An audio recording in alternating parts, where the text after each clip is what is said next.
धनतेरस की पूजन का सबसे बड़ा महत्व यही है। अगर हमारे पास में जो है, हमारे को जो भगवान भोलेनाथ ने दिया है, हमको जो नारायण ने दिया है, उसी के अनुसार हम भगवान की सेवा करें। धनतेरस ये नहीं कहती कि आपके पास में कुछ नहीं है तो आप कर्जा कर कर चांदी के बर्तन खरीद के लाओ।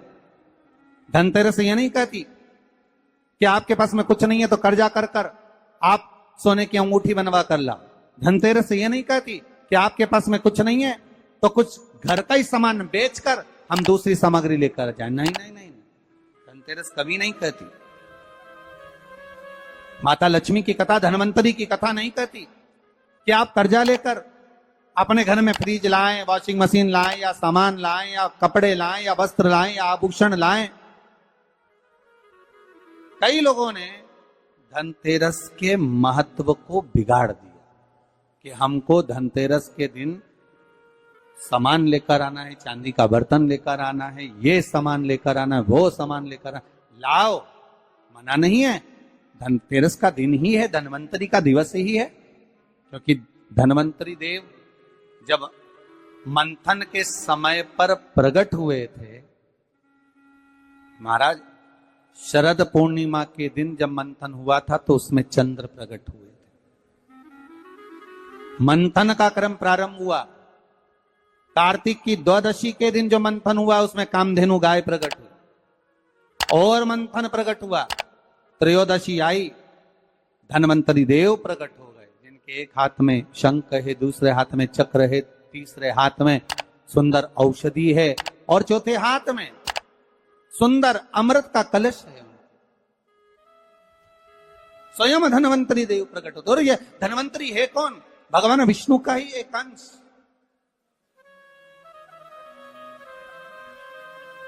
त्रयोदशी को धनवंतरी देव प्रकट हो गए।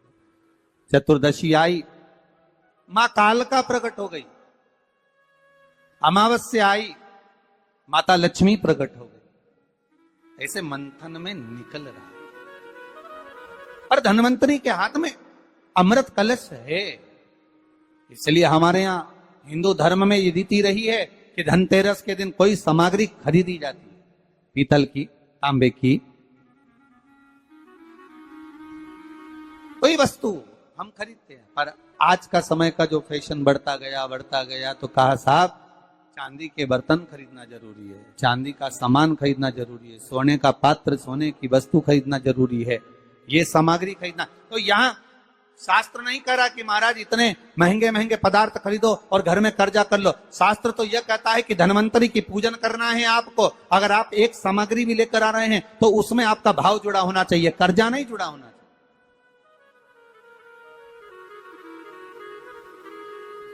मेरा निवेदन रहेगा घर के बच्चों से भी, घर की माताओं से भी, घर की बहुओं से भी, घर की बेटियों से भी, आपके पिता, आपके घर के बुजुर्ग, आपके घर के बड़े, जिनकी जितनी सामर्थ्यता है और सामर्थ्यता के अनुसार अगर वो आपके यहां पर एक तांबे की एक प्लेट भी लाकर दे रहे हैं, तांबे का एक पात्र भी लाकर दे रहे हैं, एक छोटा सा वस्तु भी लाकर दे रहे हैं, तो आप समझना कि धनवंतरी देवता की कृपा हुई है और हमारे घर में आज ये वस्तु प्राप्त हुई, हमारे घर में आज ये वस्तु आई है। उसी को आप स्वर्ण की मान ले, उसी को आप चांदी की मान ले और उसी का पूजन करें। महाराज धनतेरस की कथा तो आप लोगों ने श्रवण करी होगी पहले। धनवंतरी की कथा, एक बार भगवान विष्णु मृत्यु लोक में भ्रमण करने निकले और भगवान विष्णु जब मृत्यु लोक में भ्रमण करने के लिए निकलते हैं, बड़े आनंद में जा रहे हैं। देवऋषि नारद उनका दर्शन कर रहे हैं। श्री नारद जी महाराज देख रहे हैं भगवान विष्णु जा रहे हैं, माता लक्ष्मी इनके पीछे पीछे चली। भगवान विष्णु ने पलटकर देखा, लक्ष्मी आप कहां आ रही हो? लक्ष्मी जी बोली, प्रभु मेरे को आपके साथ चलना है। भगवान बोले, लक्ष्मी आप हमारे पीछे, हम दक्षिण की ओर जा रहे हैं और आप हमारे पीछे पीछे आ रही हो, इस दक्षिण की ओर आपको नहीं आना चाहिए, आप रुको। लक्ष्मी जी मानी नहीं। भगवान विष्णु लक्ष्मी जी से तुरंत, लक्ष्मी कहां जा रही हो? आपको मालूम है ये दक्षिण दिशा है जहां मैं जा रहा हूं, सुनो आप यहां प्रवेश ना करिए। लक्ष्मी जी कहती नहीं स्वामी, मैं आपके पीछे पीछे चलूंगी। लक्ष्मी जी को खूब समझाया भगवान विष्णु ने, नहीं मानी मां लक्ष्मी, जाने के लिए आतुर हो गई, जाने लगी। और माता लक्ष्मी जब जाने लगी, भगवान समझा समझा कर रह गए, समझा समझा कर भगवान रह गए, नहीं मानी, चल दी, पीछे पीछे जा। भगवान रोक रहे, नहीं मानी। चलते चलते लक्ष्मी जी ने क्या देखा कि एक सुंदर गन्ने का ईख का एक खेत है। आपने देखा होगा, जितने भी लोग इस पावन धन्वंतरी कथा को सुन रहे हैं, धनतेरस के पावन कथा को श्रवण कर रहे हैं, उन्होंने देखा होगा कि जब दिवाली की पूजन होती है तो दीपावली की पूजन में कई जगह पर गन्ने को, ईख को पूजन में रखा जाता है। अब भैया कोई ब्राह्मण देवता से पूछे कि महाराज जी ये गन्ना पूजन में क्यों रखा जाता है लक्ष्मी जी की पूजन में? आपके बच्चे भी आपसे पूछ सकते हैं, मम्मी ये गन्ने का क्या प्रयोग है, ये ईख का क्या प्रयोग है कि माता लक्ष्मी की पूजन में गन्ना रखा जाए, ईख रखी जाए, इसका प्रयोग क्या? तो वो प्रयोग ये धन्वंतरी की कथा में आ रहा है, ये धनतेरस की कथा में आ रहा है।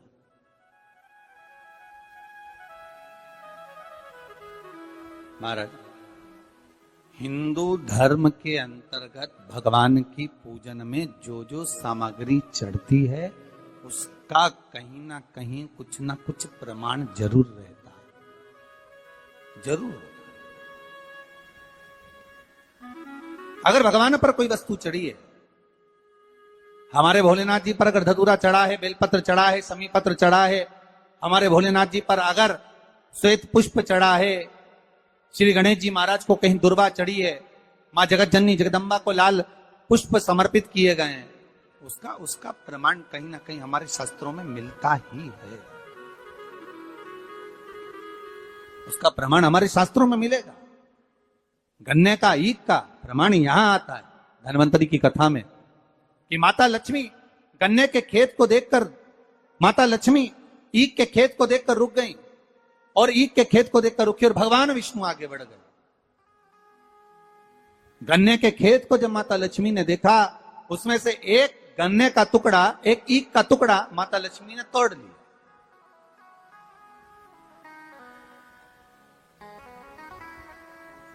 अब जब गन्ने का टुकड़ा तोड़ा, ईख का टुकड़ा जब माता लक्ष्मी ने तोड़ लिया, तब उस गन्ने को तोड़कर माता ने मुख में उसको खाना, चबाना चालू करा। उस गन्ने का रस माता प्राप्त करने लगी।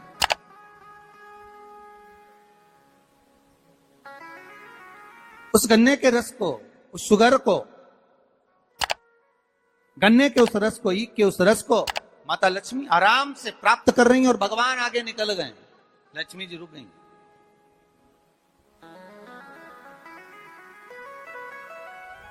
देखा माने, स्वामी तो आगे चले गए, स्वामी ने पलटकर देखा लक्ष्मी गई कहां।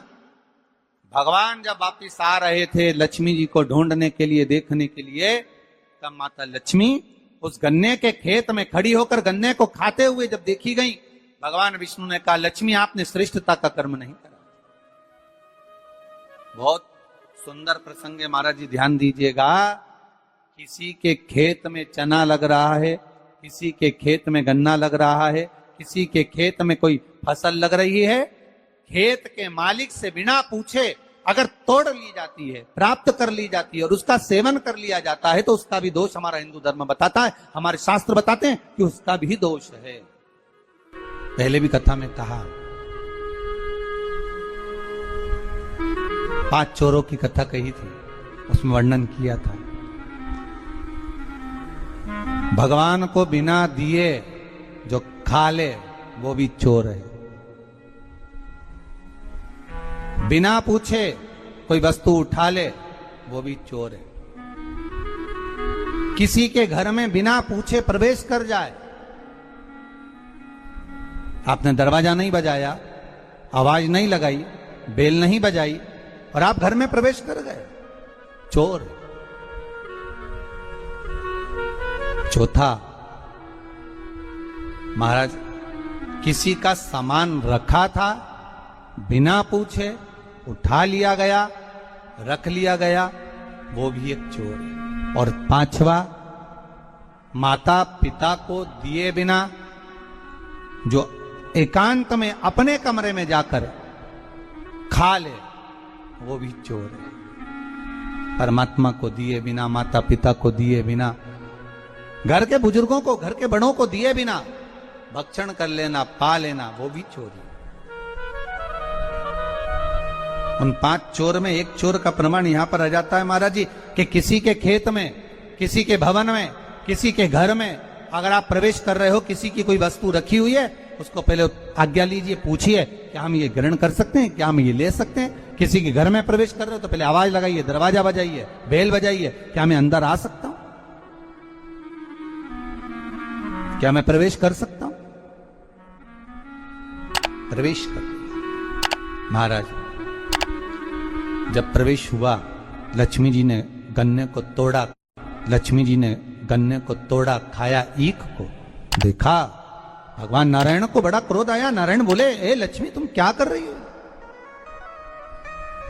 तुमने क्या खेत के मालिक से, किसान से पूछा? उस किसान से आज्ञा ली आपने कि मुझे गन्ने खाना है, मुझे ईख खाना है, मुझे इसका रस प्राप्त करना है? आपने आज्ञा ली है? आपने पूछा है? माता लक्ष्मी जी हंसकर मुस्कुराकर बोलती है, पूरा ब्रह्मांड, पूरी पृथ्वी, संपूर्ण विश्व हमारा ही तो है।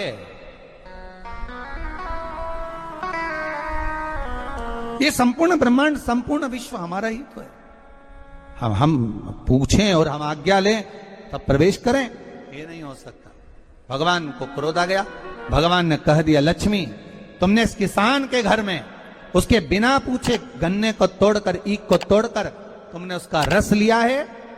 12 वर्ष तक तुम्हें किसान के घर में रहकर किसान की सेवा करना पड़ेगा। 12 वर्ष तक आप उस घर में प्रवेश कर रहिए और उनके यहां सेवा करिए। करो सेवा। मुझसे गलती हो गई, आप अपने चरणों से मुझे दूर ना करिए। भगवान कहते हैं, सुनो लक्ष्मी, तुम्हें 12 वर्ष तक उस किसान के घर में, उस किसान के खेत में रहना ही पड़ेगा, रहना ही पड़ेगा। आपको किसान के खेत में रहना, ठीक है। लक्ष्मी जी रह रही हैं, किसान के यहाँ सेवा कर रही हैं। ऐसी रही लक्ष्मी मैया कि किसान के घर में धन, वैभव, सत्ता, प्रतिष्ठा सब मिल गई, सब कुछ आ गया किसान के घर में, सब कुछ। अब एक दिन 12 वर्ष जब पूर्ण हो गए, भगवान लक्ष्मी जी को ढूंढने के लिए निकले। लक्ष्मी जी से कहा, चलो आ जाओ। अब तो किसान को लगा कि मेरे घर में ये बूढ़ी माँ जब से रह रही है, तब से हमारे घर में वैभव ही हुई, अब इसको कौन जाने देगा। आपके घर में कोई ऐसा व्यक्ति आ जाए जिसके चरण पड़ते से ही आपके यहाँ खूब वैभव, धन, सत्ता सब कुछ प्राप्त हो जाए, तो आप में से कितने लोग हैं जो उनको वापिस जाने दोगे, निकलने दोगे, वापिस जाने दोगे? कोई नहीं जाने।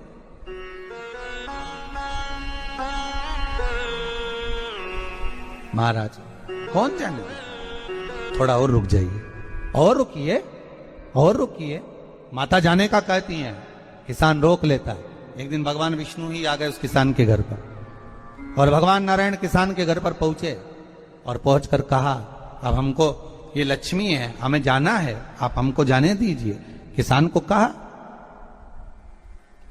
किसान पहचान नहीं पा रहा। भगवान बुजुर्ग का रूप रख कर आए, जैसे लक्ष्मी एक बूढ़ी का रूप रखकर सेवा कर रही है, उसी तरह किसान भी बूढ़े का रूप रखकर सेवा कर रहा है। महाराज भगवान ने किसान को कहा कि तुम गंगा नहा कर आओ, तब हम जाएंगे। गंगा नहाते समय किसान के हाथ में कौड़ी दे दी। 4 कौड़ी लेकर किसान गंगा नहाने गया। जैसे ही गंगा जी में कौड़ी डालने को कहा, गंगा मैया प्रकट हो गई। किसान पूछता है, आप कौन? गंगा जी कहती है, मैं विष्णुपदी गंगा हूं, आप क्यों प्रकटी हो? गंगा जी ने कहा, आपको मालूम है ये कौड़ी किसने दी है? नहीं, तुम्हारे घर में जो है वो नारायण है। नारायण ने दिया? अब दौड़ कर गया और नारायण के चरणों को पकड़कर कहा, नाथ आप क्यों आए हो ये तो बताओ। भगवान ने कहा, आपको मालूम नहीं, मैं लक्ष्मी को लेने आया हूं, पर लक्ष्मी को तो मैं अपने यहां रखना चाहता हूं नाथ, मैं इसको छोड़ नहीं सकता।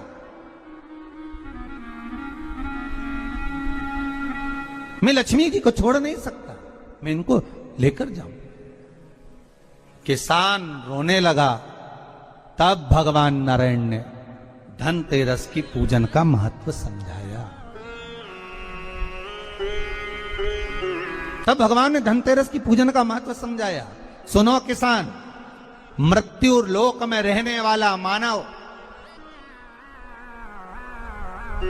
अगर धनवंतरी की पूजन करता है, धनतेरस के दिन कार्तिक महीने में पड़ने वाली सुंदर त्रयोदशी तिथि को जो धनवंतरी की पूजन करेगा, उसके घर से लक्ष्मी कभी बाहर नहीं जाएगी। नारायण जैसे बोले तो किसान तुरंत प्रसन्न हो गया। प्रभु प्रभु आप मुझे वो उपाय, आप मुझे वो पूजा का प्रयोग, आप मुझे वो महत्व उस धनवंतरी पूजन का, उस धनतेरस की पूजन का बता दीजिए, जिससे मेरा कल्याण हो जाए, जिससे मेरा उद्धार हो। भगवान विष्णु बोले, किसान सुनो, ये धनवंतरी मेरा ही एक अंश होता है। जैसे मेरे हाथ में शंख चक्र गदा पद्म सब धारण करा हुआ हूं, उसी तरह धनवंतरी का स्वरूप का यदि आप दर्शन करेंगे, आप धनवंतरी के चित्र का अगर दर्शन करेंगे तो एक हाथ में उनके भी चक्र है, एक हाथ में उनके शंख है, एक हाथ में उनके औषधि है, एक हाथ में उन्हें अमृत का कलश है, और भगवान स्वयं नारायण का अंश प्रकट हो रहा है। बोल धनवंतरी भगवान की, धनवंतरी भगवान की। कहते हैं धनवंतरी भगवान का प्रागट्य जब हुआ था तो भगवान शंकर ने धनवंतरी देव को देखकर कहा, वाह रे प्रभु वाह, क्या सुंदर स्वरूप धारण कर कर आए हो प्रभु। जब मेरे लिए विष लेकर आए थे तब एक आनंद दूसरा था, पर आज अमृत लेकर आए हो, उसका आनंद दूसरा है। बहुत अलग अलग बातें महाराज। शिव महापुराण की कथा कहती है, दो तरह की वाणी होती है, एक में आपने क्रोध कर दिया, आप शब्द कह दिया, ताना दे दिया, गालियां दे दी, और एक शब्द अमृत का मीठा बोल दिए, प्रेम की वाणी बोल दी, उसका एक आनंद दूसरा है, उसका एक संबोधन दूसरा है। एक विष लेकर आ रहा है, एक अमृत लेकर आ रहा है। शिव जी कहते हैं जो अमृत लेकर आ रहा है उसका आनंद ही दूसरा है, उसके चेहरे की चमक ही दूसरी है। भगवान विष्णु कहते हैं, सुनो किसान, मैं आपको धनवंतरी पूजन का विधान बताता हूं। भगवान कहते हैं, किसान, सुंदर कृष्ण पक्ष की त्रयोदशी को कार्तिक के महीने में धनवंतरी देव का पूजन, धनतेरस का पूजन माना जाता है। सुनो किसान, एक सुंदर भूमि पर देसी गाय का गोबर से लीपन कर कर, अगर गाय का गोबर ना मिले, सुंदर जल से लीपन कर कर वहां एक सुंदर चौक को पूर कर, आप सभी को ज्ञात होगा कि चौक पूरने में रंगोली का प्रयोग नहीं होता। आप लोगों को मालूम होगा चौक पूरने में आटा और हल्दी का प्रयोग होता है। काय का प्रयोग होता है? आटे और हल्दी का प्रयोग। आटे हल्दी का प्रयोग क्यों होता है? क्योंकि आटा समृद्धि को बढ़ाता है, लक्ष्मी वैभव को बढ़ाने वाली हल्दी होती है। इसलिए जब चौक पूरा जाता है भूमि पर तो चौक पूरते समय आटा हल्दी का प्रयोग करते हैं। थोड़ा सा चावल का दाना या गेहूं का दाना रख दिया जाता है, उसके ऊपर एक सुंदर चौकी, एक चौरंग, एक पाटा रख दिया जाता है। भगवान विष्णु बता रहे हैं किसान को धनतेरस के पूजन का वर्णन, और जो भगवान विष्णु ने बताया है वही पूजन का वर्णन आप लोग श्रवण कर रहे हैं। आज धनतेरस है, आज धनतेरस का प्रयोग कर पूजन करें और शिव महापुराण के इस भाव को, विष्णु पुराण के इस भाव को, स्कंद पुराण के इस भाव को आप धारण करें, और जो विधान भगवान विष्णु बता रहे हैं उसके हिसाब से, उसके अनुसार आप लक्ष्मी का पूजन, धनतेरस का पूजन करें। चौकी लगाएं, चौरंग लगाएं, पाटा लगाएं, उस पाटे पर एक सुंदर लाल वस्त्र धारण करा दें, लाल वस्त्र बिछा दें। एक थाली लें, उस थाली पर कंकु से, रौली से, कुंकू से गिला कर स्वस्तिक का निर्माण कर दें। स्वस्तिक का निर्माण कर घर में अगर चांदी का सिक्का हो, अगर चांदी का सिक्का नहीं हो, चांदी का कॉइन नहीं हो, तो अपने घर का 1 का सिक्का, 2 का सिक्का, 5 का सिक्का, 10 का सिक्का, जो भी आपके घर में हो वो कॉइन ले लें महाराज, उसको थाली के अंदर रख दें स्वस्तिक के ऊपर। फिर उसका स्मरण करें। आटे के 7 दिए बनाएं, एक थाली में, एक प्लेट में रख लें, घी के दिए बनाएं और उसमें सुंदर बाती को लगा दें। ध्यान दीजिएगा, इसमें जो बाती लगेगी वो लंबी बाती लगेगी। लक्ष्मी जी की पूजन में जितनी भी बाती लगे वो लंबी लगे। महाराज घी के दिए लगा दें 7, सातों दियों को प्रज्वलित कर लें, प्रकट कर लें। एक दिया तेल का लगा लें। तेल का जो दिया लगाया है, जहां पर आपने सिक्का रखा है, कॉइन रखा है, उसका लेफ्ट हैंड, मतलब आप ऐसे बैठे हो तो आपका सीधा हाथ की ओर आप तेल का दिया लग दें। और जो 7 दिए आपने लगाए हैं वो लक्ष्मी जी के राइट हैंड, मतलब आपका लेफ्ट हैंड हो गया, लक्ष्मी जी का राइट हैंड, आपका लेफ्ट हैंड हो गया, आपका उल्टा। वहां पर 7 दिए जो आपने प्रज्वलित करे हैं वो प्लेट में रख दें। सुंदर थाली जो आपने पूजन के तैयार करी है, उसमें कुंकू, रोली, हल्दी, अबीर, गुलाल, चंदन, मौली, लाल धागा, मौली, अमरबेल के टुकड़े, कमलगट्टे, हल्दी की गांठ, सुंदर भाव में उसको रख लें। जल का पात्र सुंदर आनंद से, जो क्वाइन चांदी का और देसी क्वाइन आपने जो रखा है उसका जल से पूजन करें। लक्ष्मी पूजन का समय अलग अलग होता है, पर धनतेरस की पूजन का जो समय है वो प्रदोष काल से प्रारंभ हो जाता है। कब से प्रारंभ हो जाता है? प्रदोष, क्योंकि शिव के द्वारा निर्मित है लक्ष्मी पूजन का भाव। महाराज क्वाइन का पूजन करें, कंकु आदि से पूजन करने के बाद दोनों सिक्कों को उठा लें। दोनों कॉइन, जो चांदी का सिक्का है और जो देसी कॉइन है, उसको उठाकर उस पर जो कलेवा है, मौली है, नाड़ा है, लच्छा है, उसको लपेटना प्रारंभ कर दें और उसको लपेटें। पहले चांदी का सिक्का लपेट दे, फिर देसी सिक्का जो आपने रखा है 1, 2, 5, 10 का जो सिक्का रखा है उसको लपेट थाली में उसको रख लें। फिर वापस उस पर जल का छींटा देकर उसका पूजन करें। महाराज हल्दी, रौली, मौली, चंदन आदि लगाकर सुंदर भाव से चावल को हल्दी में भिगो लें और पीले चावल कर उल्टे हाथ में चावल लेकर माता लक्ष्मी के ऊपर जो 2 सिक्के रखे हैं उनका पूजन करें। साथ में जब चावल छोड़ते जाएं तो गणेश जी का भी स्मरण करते जाएं। हे रिद्धि सिद्धि के दाता श्री गणेश जी महाराज, आप हमारे यहाँ पर सदा माता लक्ष्मी को लेकर, कुबेर भंडारी को लेकर सदा विराजमान रहें, नारायण को लेकर सदा विराजमान रहें। चावल छोड़ते जाएं और बाबा से विनती करते जाएं, माता लक्ष्मी से निवेदन करते जाएं। भगवान शिव का स्मरण करें, भगवान नारायण का स्मरण करें, माता लक्ष्मी का स्मरण करें, रिद्धि सिद्धि के दाता भगवान श्री गणेश जी महाराज का स्मरण करें। छोड़ते जाएं। जब चावल पूर्ण छोड़ देवें, पूजन पूरी तरह से हो जाए, तब महाराज 7 सुंदर आनंद से अमरबेल के टुकड़े, अमरबेल वृक्ष पर एक पीले कलर की बेल चलती है, पीली, उसमें पत्ते नहीं होते, वो किसी भी वृक्ष पर डली रहती, वो अमरबेल कहलाती। ये अमरबेल लक्ष्मी पूजन में, समृद्धि के लिए, मकान के मुहूर्त के समय पर, गृह प्रवेश के समय पर बहुत कार्य आती है।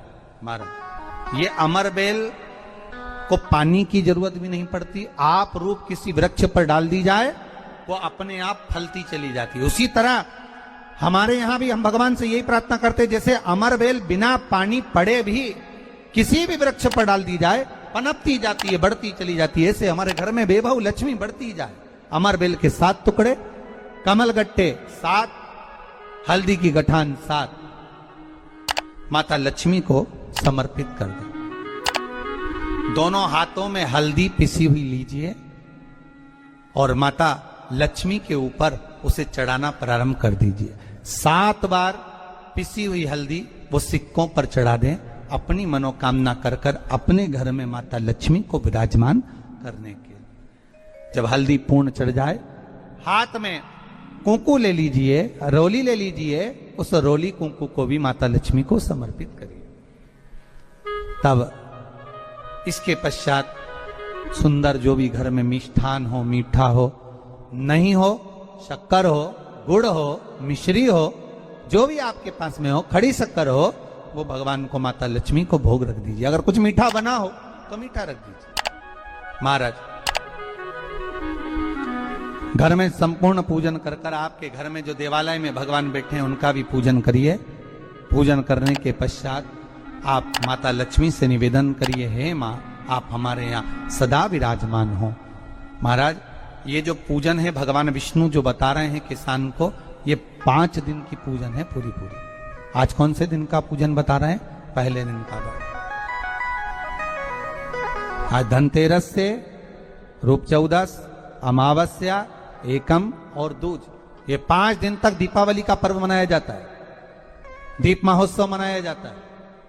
पूजन करने के बाद जो 7 दिए आपने प्लेट में रखे हैं, थाली में रखे हैं पूजन के लिए घी के, उन 7 दियों से माता लक्ष्मी की आरती उतारिए।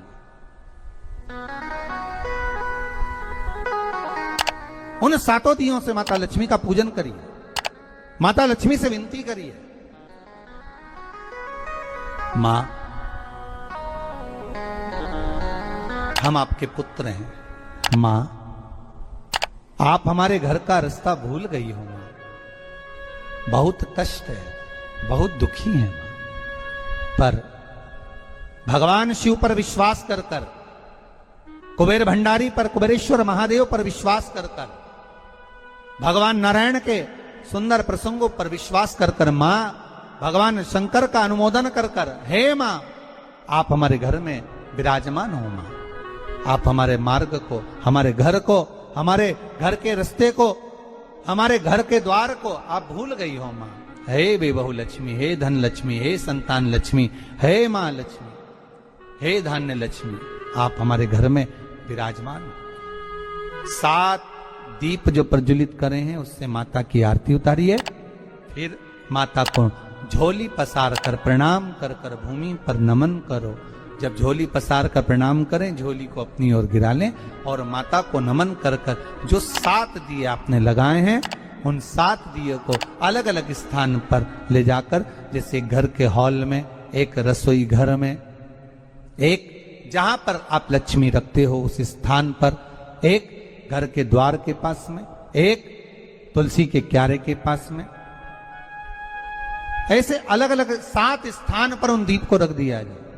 महाराज एक भगवान का जहां पूजन हुआ है, लक्ष्मी की जहां आराधना करी, एक दीप वहां पर भी रखा जाए।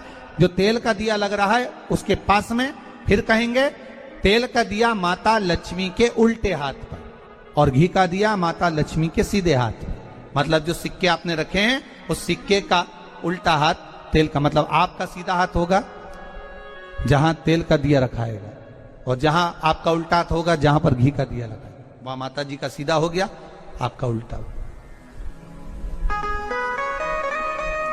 माता का स्मरण, माता लक्ष्मी से निवेदन करिए, हे मां कृपा सागर, करुणा सागर मां, आप भगवान विष्णु के साथ विराजमान हो, आप भगवान नारायण के साथ में हमारे यहां सदा विराजमान हो मां, ऐसी कृपा कर दीजिए।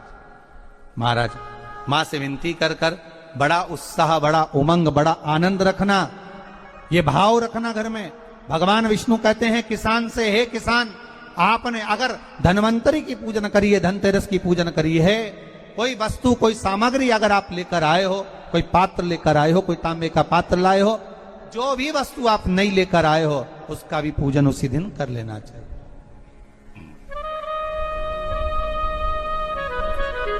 उसका भी पूजन कर लेना चाहिए। बड़ा भाव रखकर भगवान विष्णु ने किसान को बताया। बड़ा भाव। किसान सुनकर बड़ा प्रसन्न हुआ। नारायण प्रभु, क्या मां फिर मेरे घर में रहेगी? भगवान कहते हैं, सुनो